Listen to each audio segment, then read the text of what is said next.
Hello, I want to talk to you about what it means to be a human being. Today we are facing ever increasing, incremental invasion of our privacy. I find this a worrying trend. I think that one of the major problems that I find with people these days is a growing fear. A fear of the state. What they know about each and every one of us. Far from making us secure, as the government claims or the authorities claim, whoever they may be, because I'm not exactly convinced that the British government is what it says it is, I think it makes people very insecure. When I was a child back in the 50s and 60s, I remember the feeling of great safety. This was all right until perhaps the beginning of the 80s. I still felt safe.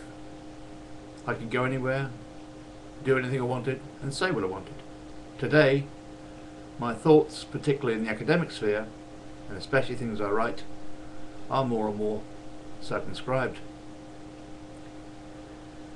I find it very unpleasant to have to watch what I write in my official work, and even what I say.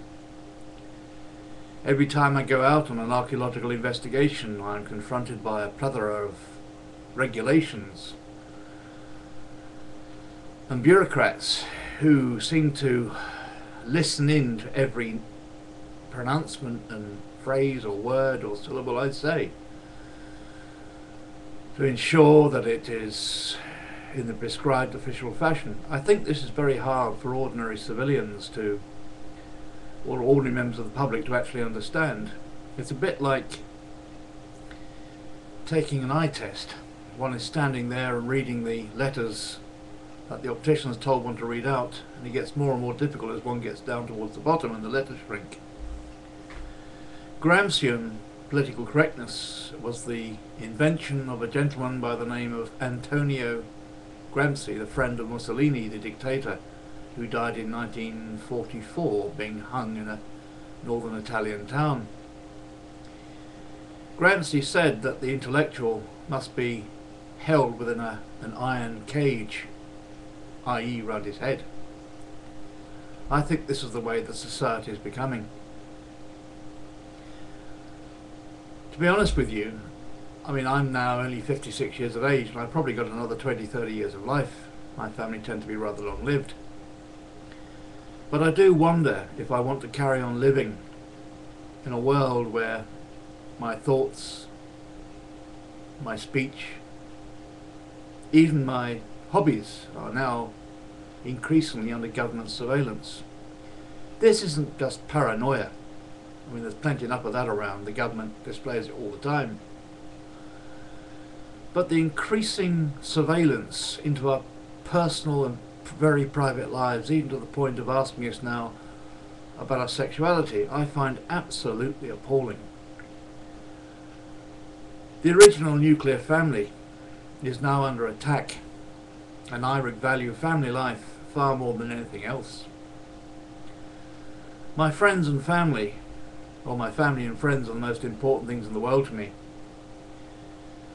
And I do worry about what kind of world we're going to grow up in. I've read 1984. I've also read Brave New World. And what I think we're now beginning to experience is way beyond that. Apart from being an archaeologist, I'm also a philosopher, an amateur one may be, but I'm well read in Kant. I'm also well read in Orwell and all these other ones, including Gramsci. Gramsci, to me, is probably the anti-philosopher. I'll call him, and his philosophy, an Odo philosophy. Odo is the ancient Greek word, or one of them, for hate philosophy.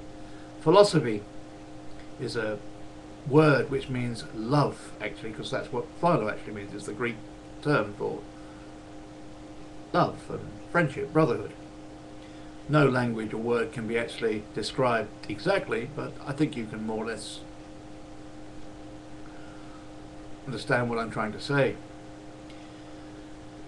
All around us, the world is advancing technologically. some fantastic things which my parents, and even my own father, who is still alive, and my grandparents, could not possibly have foreseen. H.G. Wells, writing in the early 20th century, did actually foresee much of this.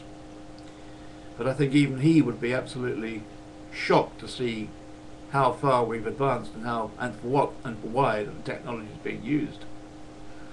It worries me because I think we are generally being dehumanized. We're being isolated, and I get the feeling that eventually we will be picked off one by one. This is of course a new play upon the older divide and rule, divide et impera. I'm quite happy for the government to know all about me, but I'm not very happy that the government wants not only to know all about me, but to tell me how to think, how to speak, and how to act with my fellow citizens. And that word alone, citizen, has a dreaded air about it. I've studied most civilizations. I have a passion for the human race. I've studied the Athenian Empire, the Roman Empire, the Persian Empire, the Assyrians, Neolithic culture, New Age, Middle Age, and Stone Age, the Iron Age. Most of them just run one into the other.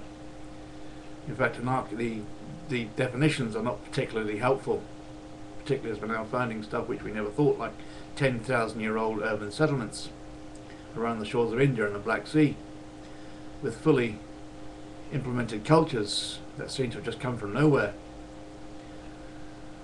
I'm not suggesting that Eric von Däniken or David Icke are correct, but I surely am quite convinced now that our history is not quite what we want it to be. I do not think that we are in danger of world conspiracy, but I do think we're in danger of a growing elite consensus that seems to regard us, the human race, all 6.5 billion of us, as simply nothing more than toys, pellets, rats in a laboratory. And I resent that. Like I said, I've always stood out in the open. I want the government to be where they can see me. I want to know I'm there. I think they do. However, I'm not so sure I want them inside my head. As we raise our children today, I worry about their future. We're already on the verge of implanting nanobots or chips into human beings. Personally, I like being a human being. I came into this world with my body, and I'd like to leave it unfettered by man, or shall we say, redesigned by man. I don't want to be part Cyberman, part human. Human is just fine. I'm starting these series of lectures. This is one of a few, but I will come talk about my next subject in the next video, because this one's running out. What I'd ask you to do is to consider what I've said. The future really should be down to us, not governments. Thank you.